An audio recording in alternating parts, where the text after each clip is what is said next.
Teman-teman penggiat mangrove, pada siang hari ini kita sedang menanam di Kedunganan, salah satu kegiatan program IJK dan OJK yang kerjasama dengan Yayasan GMF dan Bakung Green Mangrove Foundation. Dan di sini ada hadir banyak pihak ini, termasuk Kepala Tahura dan juga mewakili KLHK ada Bibidas Unda Anyar.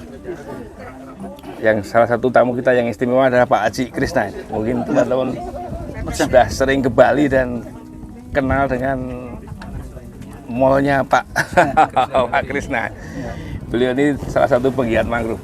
Kita ingin ngobrol-ngobrol dengan Pak Aji Krisna. Ya. Pak, Bapak kan sudah tinggal di sini dekat dengan mangrove. Bapak punya kesan apa dengan mangrove secara umum? Ya kalau kita melihat mangrove, kan memang Krisna belakangnya itu mangrove. Bahkan ntar lagi kita akan perluasan lagi 2000 meter persegi, itu jadi satu kesatuan dengan Bali Sungai dan mangrove. Nah harapannya kan kesan dan pesannya ya saya melihat apalagi acara kemarin yang di acara G20 itu yang artinya dari internasional banyak yang hadir di sini melihat menyaksikan bagaimana Bali itu untuk penataan mangrove-nya. Dan memang mangrove yang di Bali ini wajib harus kita datangin. Datangin apalagi kan konsepnya tertata banget. Di zamannya Bapak Presiden kita ya, Bapak Jokowi.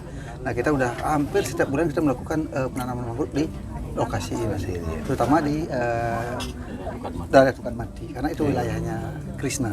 Nah, sedangkan kalau di Kedonganan ini jujur kita baru pertama kali, tapi melihat konsep penanaman mangrove-nya yang dikonsep oleh dari OJK, IJK dan mangrove itu sangat luar biasa. Nah, kita tidak menutup kemungkinan nanti kita akan bersinergi dengan Kepala Tahura, kita siap mensupport untuk kegiatan untuk penanaman mangrove berikutnya. Dan harusnya memang Krisna ada charity-nya untuk itu.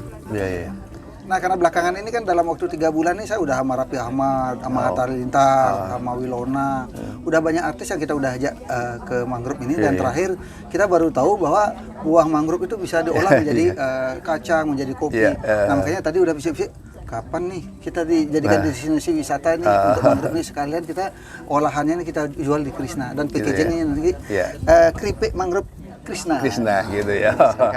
Ya makanya gitu, kalau kita udah ini kan kita baru tahu ya, artinya dari bibit dari buahnya ataupun daunnya atau apanya itu herbal pun bisa dijual di Krisna. Gitu ya.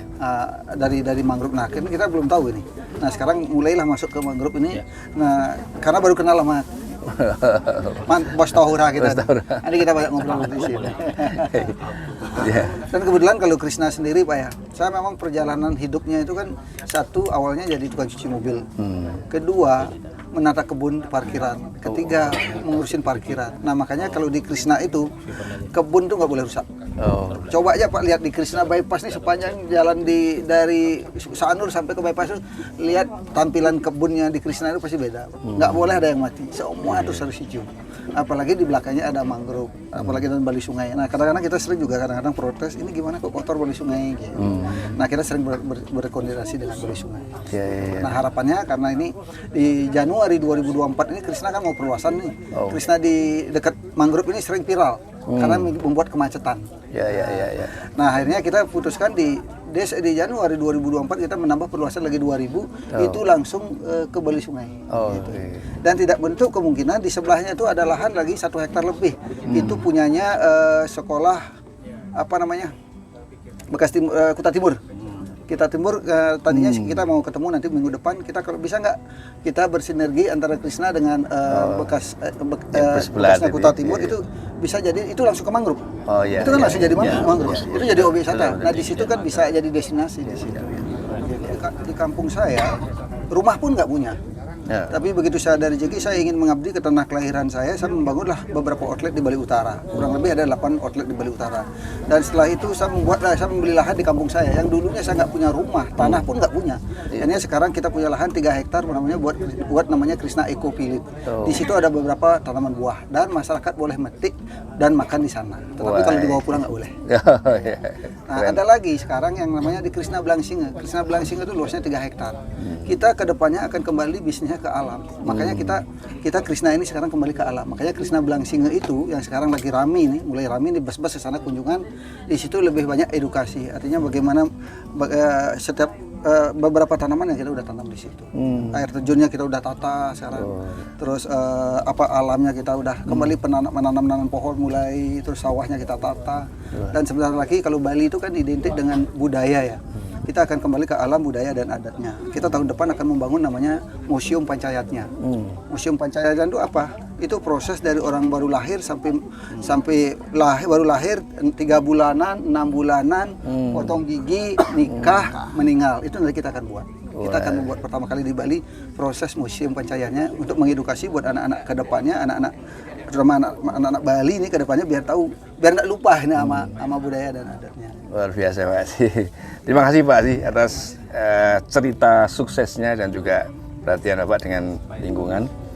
Saya kira ini bagian ya Pak Keli ya dari ini kan ada festival mangrove pada hari ini. Jadi beliau ini menceritakan ini nanti kita upload di publik untuk menjadi khasanah pengetahuan dan ya harapannya Pak ya kalau boleh diizinkan Tahura terutama yang mangrove ini diizinkan dipercaya ya artinya Krishna bersinergi dengan Tahura artinya tujuannya ingin bagaimana Tahura ini kedepannya menjadi destinasi wisata dan menjadi pilot project dan jadi contoh di seluruh Indonesia.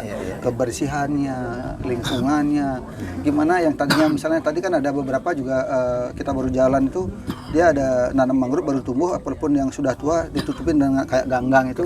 Nah kita kedepannya sebelum ada itu kita udah bersihkan dulu karena sering sekali di Bali sungai itu ada musimnya banyak sekali sampahnya itu. Nah itulah nutupin itu. Seharusnya kan kita bisa bersihkan dulu sebelum dia menyampai ke sini.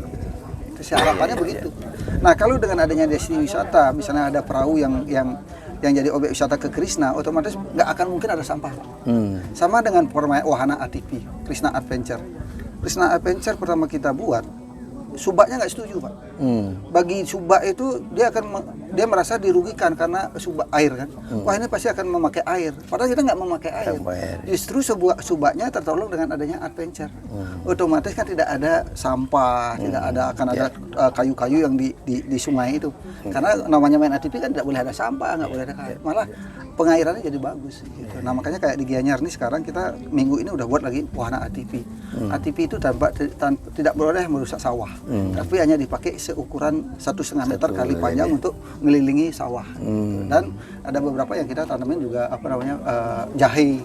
Jahe kalau tanaman yang menguntungkan. Kalau bunga kan tidak ya. Makanya kita tanamin yang mana jalur ATV yang daerahnya kita biar agak kesannya agak hutan, agak hijau, ya tanam jahe. Tanam seri. Kan seri itu kan kayak lalang itu kan begitu masuk kan tidak kelihatan. Yang bermanfaat buat masyarakat. Luar biasa ya Pak. Jadi kita baru tahu nih, ternyata beliau ini kegiatannya banyak sekali ya terhadap konservasi lingkungan. Ini baru memulai ya dengan mangrove ya. Mudah-mudahan Pak Subandi, para Tahura mangrove ini akan makin bersinergi lah ya, terbantu ya Pak. Begitu dipercaya kita langsung gas Pak. Tinggal nunggu karena kemarin kalau yang saya tahu waktu saya diundang makan siang oleh Pak Luhut, di situ kalau bisa pihak ketiga yang kelola swasta bekerja sama dengan pemerintah kan gitu. Nah harapannya kalau memang bisa bersinergi antara Krishna dengan pemerintah, saya yakin akan jauh.